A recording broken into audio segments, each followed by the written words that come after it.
The other point we can learn from her is that vulnerability does not equal weakness. Vulnerability equals connection.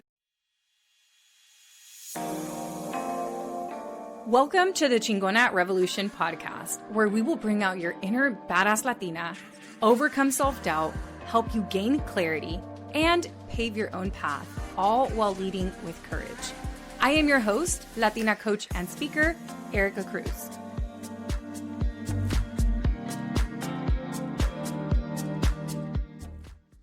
Imagine making $1.2 million in a little over a week. That is exactly what happened with Jessi Jean because she launched something called a Yap Challenge. And in today's episode, I want to take you through all of the different lessons that we can learn from Jessi Jean. I did some digging. I looked at her profile from when she had got started. I looked at her previous profile and I wrote down all of the different tips that you and I can take away and implement to our own businesses, our own lives. But she is evidence of what is possible when you build a personal brand that is authentic, that is vulnerable, that brings people along the journey with you, and when you know to listen to your audience. So let's break it down. Who in the world is this girl? How did she do this? And what was she doing before? I'm going to answer all of these different questions. So Jessi Jean started creating content on this page that she has. I believe it's like Jessi Home or something like that. And I'll link it down below so that you can check it out. She started creating content 6 months ago because she was career confused. And let me actually start from the beginning because I think it makes more sense to go in order. She was a coach, a binge eating recovery coach, meaning she coached mostly women who were emotional eaters and had a difficult time having self-control around what to eat. And it can come from many different reasons, but this work is pretty heavy. And she shared all of this on her feed. This is how I know this. And I went to go find her binge eating recovery page as well. And she honestly shared why she was closing down that business and why she was taking the different next steps that she's taking. She became a mom, and binge eating recovery coaching is a heavy subject. A lot of trauma comes up, a lot of emotions come up. And she said, sometimes I lose sleep because I'm worried about my clients. And as much as it's been such meaningful work and I never thought it was something I would stop doing, now that I'm a mom, I'm really craving something more lighthearted. So she decided to close that business. And in November of 2025, she created a new Instagram account where she was documenting her journey about being career confused. And we watch her from November through December and January that she is just sharing honestly what she's going through. She starts flipping furniture. She shares how much money she made from furniture. She starts talking about the millennial career crisis. So many millennials are very confused about what it is that they're doing with their career. And she ended up selling a furniture flipping ebook that was $37, I believe, or $27. I think it was $37. And she ended up making $23,000 from that furniture flipping book. And it was a great way of making some income because obviously she still has expenses. But the wonderful thing is that she's bringing us through this journey. So we're able to observe and watch the evolution. And it's very clear how she got to where she got. Obviously, it required her intelligence. It required her knowledge. Obviously, her previous knowledge from having been a business owner supports her here. She's not really starting from scratch, but she is starting something completely new. And I want to go over all of the different things that we can learn from her. So the first thing I want to mention is that she is evidence that your content, and I'm looking down, if you're watching this on video, I'm looking down because I literally just jotted things down in my notebook. She's evidence that content can be your messaging tester. In other words, if you aren't sure if somebody wants a specific offer, if you're not sure that somebody wants to hear about other things, literally create content on it and see how it lands with people. Because when she saw that her furniture flipping content was landing with people, that is when she created her guide, her ebook to furniture flipping. But time went on. She kept talking about being career confused, and she was already getting a lot of compliments as to how she was yapping to the camera. So she did a video that was all about, she created a video titled, How to Yap on Camera Like a Pro. Didn't think much of it, posted it, totally blew up. And what did she do? She doubled down on it. She did more of what was working. Her audience was telling her that this was something they wanted. Her audience told her with the way they engaged, the way they commented, the amount of times it was shared. That is evidence that something is working. And she tried a lot of different messages. You can go look at her content, and she's not posting about just being career confused. She's also sharing about her finances. She's also doing the furniture flipping. She also has a video about a friends and finance quarterly meeting where you share with your friends how it is that you've been making money, and the whole intention is to help each other make more money. So she has a variety of different pieces of content. But what she did so well is that when that video popped off, she started creating more of it. So not only was she created a part 2 about how to yap on camera like a pro. She also created a video about things I think you should yap about. She also did a video about the fear of posting on social media, how to become well-spoken, the fear of friends and family seeing you post content. So she really took this yap video and saw the evidence of the demand that people had for it and ran with it. She even did a video on my direct to camera filming setup. So she took us behind the scenes of what her yapping setup was. All of this is extremely valuable content for people. It's giving people more of what they already expressed they liked. And 100 days after posting that initial video that was how to yap on camera like a pro, she came out with the 6-week yap challenge. Her audience was so primed for this piece of content because she was already providing so much value. She had already established so much trust. She was a living example of how yapping to the camera video supported her in going from 0 to 400,000 followers. And what happened next was a tremendous amount of abundance. I mean, I had been watching her from the moment she announced it. I joined her wait list. I ended up signing up because I was like, I want to know what is happening in here. I was so curious. I was rooting for her. It was incredible to watch somebody show up so vulnerably, not make it seem like they have their entire life together, kind of figure something out through their content. What does this mean for you? Let me take a stop here really quick. If you aren't sure what in the world to post about, just start posting and let your audience tell you what they want to hear from you. And it's going to require you creating good content. It's going to require you really paying attention to, okay, what did I say in this video? How did I say it in this video? Why did this do better than this one? And really studying your own content. So anyway, back to Jessi. She opened doors.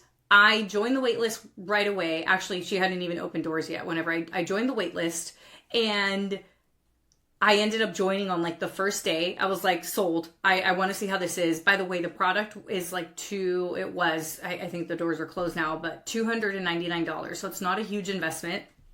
And I did the math of how many people joined within the first few days. And it was $123,000 that she had made. And I was like, oh my goodness, this is so incredible. Good for her. But then more people joined, more people shared they were joining, and it became this like huge ripple effect. And people were so excited to share they were doing this because she built so much trust with people. She ended this enrollment at $1.2 million in a week. Incredible. Incredible. And I want you all to know that what is possible for one person is possible for anyone. And maybe it won't happen the way it happened for her, where it happened within 4 months, but this is evidence that the abundance is there. I know we're living in this time of, inflation in the economy, but this is evidence that you can still have success. So let me read out the different points that I have with the lessons that I think we could learn. So the first one I already mentioned, and that is that your content gets to be your experiment for what your offer can be, even if you don't know what it is yet. She was literally just sharing about how she was so confused about what her career was going to be. And she was simply bringing us behind the scenes of this journey. And then once her yapping videos really started taking off, there was no gatekeeping. She was sharing with us what gear she was using, what it was that worked for her, how this wasn't always what her voice sounded like. When she was a binge eating recovery coach, she didn't always sound the way that she sounds on camera, and she takes us behind the scenes of all of that. The next thing we can learn from her is that showing your personality and your journey is so much better than trying to come off as perfect and as the expert. The fact that she is confused is so relatable because so many people feel that way, and people don't buy from the perfect person. They buy from people, right? People buy from people. So if people feel like you understand their pain point, they are going to want to work with you. And that's exactly what happened to her. But so many of us have this misconception that we need to come off as perfect, and that is so far from the truth. And Jessi's a great example of that. And I'm not saying she's imperfect or anything, but she's super laid back. She's usually got sunglasses on her head, or she's wearing very like casual clothes. It's not like she's getting all done up and she's in a studio. She's literally like in her backyard. You see her kid running around. It's human. It's real. And so many people also think they need to be an expert before they create content. And that is so far from the truth, especially because of my next point.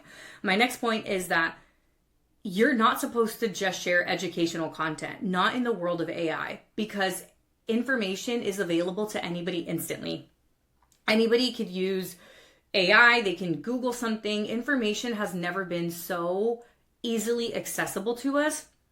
That is not what people need from you on social media. What they want is they want to be able to connect with you. They want to see your human side. They want to see your journey. And that's exactly what she did well. It's not about being an expert. It's not about knowing everything. It's about being relatable. It's about being human. The next point is that yapping is something most people avoid. People avoid talking to camera at all costs. And she was willing to do that, and she doubled down on it, and it worked. And she got so many followers from yapping, from speaking directly to camera. So the fact that she was willing to do the thing that everyone else avoids is part of her success. The other point we can learn from her is that vulnerability does not equal weakness. Vulnerability equals connection, because so many people feel so connected to her because of her ability to describe what it feels like to be career confused, to let go of something that was maybe working at some point, but we've outgrown. She literally reinvented herself in public, and all of us are always going to go through different reinventions. So even if you don't relate to her, like she's a wonderful white woman from Denver, right? It's not like I'm connected to her because she's a fellow Latina, but I'm connected to her because she's a millennial and she's real and I like the music she uses. And so many other people are connected to her as well. So many men became clients and joined the challenge. And yeah, it's not like their identity is the same. It's because she's able to clearly state the pain point that she feels that other people also feel as well. She also talks like she is your friend. She is not talking like she is doing a commercial. And, you know, it's so funny because she's done a few videos about this where you shouldn't speak from your throat, but more drop down. And I didn't really know what she meant until I went back and I listened to one of my first trainings for Courage Driven Latina. And I sounded like this. And it was just very high pitched and blah, blah, blah. And she has shared examples of her speaking years ago. And that's what she sounded like as well. And it's not even that that's how we naturally speak, because I would never talk to a friend like that. But we suddenly put this performance on because we are in front of the camera and we feel like we need to speak in a different way. And it is very dysregulating to speak in front of people and to allow ourselves to be seen. And now when I'm sitting on this podcast, I'm usually leaning back. I am not nervous at all because I've been doing this for so long. But when you're just getting started, you do feel nervous. So even just having a moment to kind of calm yourself and ground yourself, because your voice carries energy and you will definitely hear that. And pay attention to, like, whenever you're scrolling on Instagram and then suddenly an ad comes up, you know it's an ad based on how people are talking. Just pay attention to that next time. Versus when you come onto this podcast And I'm just like, hey, what's up? Welcome back to another episode. Here's what's been going on. Maybe I kind of stumble a little bit. That feels a lot more casual, right? You wouldn't listen to this podcast if the whole time it sounded like I was just pitching you for something. The other thing that I think is so important to point out is that it can be really easy to see somebody have such fast success and want to compare ourselves. And yes, allow this to be evidence that a lot is possible, but I don't think it's fair to compare, because even though she started this account in November, she also was running a business before this. She has some business experience. She has some content creation experience. She wasn't starting from zero. So what I want you to know from this point is two things. We can't compare ourselves because it's not like she literally just got started. And two, your skills are transferable. Her skills from being a recovery coach transfer so well. Why? Because binge eating is an emotional experience. And creating content is also an emotional experience. She understands human psychology, and she was able to transfer that into her yapping videos, into her launch, into the way that she teaches. And that is wonderful. So whatever you are doing right now, even if it feels like it's not a waste of time, maybe you're working a 9-to-5 that you know you don't want to be in forever, know that your skills are transferable. Know that everything you've done in your life so far is going to help you get to the next step, because there's no way I could have started a business if I hadn't worked at a tech startup and I didn't understand what marketing was, what sales was, different systems. That supported me in getting a head start when I started my business. So sometimes we can see people and it can seem like things happened overnight, but we don't know what was happening behind the scenes. We don't know how many other attempts there were or failed attempts there were before this actual success. So remember that, because my stuff was not an overnight success, even though it seemed like it. I grew to 200,000 followers in a few months on TikTok and then left my job within a few months as well, because I started my coaching business. But what you all didn't see is my failed food blog before that, my failed wellness coaching before that. I tried many different avenues. In summary, what we can take away from this wonderful launch, and I don't know if I've already said this, but if you don't know what a launch is when you have a digital product that you are selling. For her, it was her $299 Yap challenge that she created and then sold to many people. It's usually digital. So what we can learn from this launch and from watching Jessi Jean is that there's so much power in building a personal brand, and things can happen so quickly when we are willing to try different things, put ourselves out there, say the things that others aren't willing to say, do the things that others aren't willing to do. And we're also being intentional and listening. We're really being mindful of what's resonating with people, because that first yap video she did was her sign to keep talking about yapping. So what she was doing is she was building demand and demand and demand and demand, that the moment she sold something, everybody was like, I want in, because we were all already sold on her as a person. Because she showed up vulnerably. She didn't show up as I know everything. She was like, no, I don't know everything, but look, here's what I've done, and this is what I'm going to teach you. And if her content doesn't gatekeep, you already knew the Yap Challenge wasn't going to gatekeep. So this has been such a fun thing for me to observe from the outside looking in. For the girls that are in my mastermind, I had them pay attention to this launch from the moment it started. I was like, look, I want to show you all this. And then the next time we met, I was like, all right, we have to do a summary. This is what happened. And we were all so happy for her, because it is evidence that it's something that is possible for all of us. This is what happens when you build your personal brand, you put yourself out there, and you bet on yourself. And if you're listening to this and you're like, wait, but I want to do this, I have no idea where to start, or this feels very overwhelming, I last minute have decided to teach a free training all about the different mistakes that are I have last minute decided to create a training all about the mistakes that you are making that are keeping your content invisible. If the only person that is constantly engaging with your content is your mom and people you know, and you're not really landing new followers, it's because your content is not being seen. It's invisible. And trust me, y'all, I know that you're listening to this podcast and you're like, Erika has everything figured out. But at the beginning of this year, I was losing followers more than I was gaining followers. I mean, even though I started off as a content creator, my content stopped working because content has completely evolved and it has turned into a different way of creating content. And I had to relearn the system. And ever since I relearned, I've gained over 15,000 followers. My clients have been absolutely killing it. So I would love to invite you to join me. It's happening on June 17th. It's a Wednesday at 5 o'clock Pacific time. I can't wait to see you there. You can secure your spot by using the link down below, and I'll see you on the 17th. Thank you so much for joining me this week. Make sure to visit theerikacruz.com. That's Erika with a K, where you can subscribe to the show so you'll never miss an episode.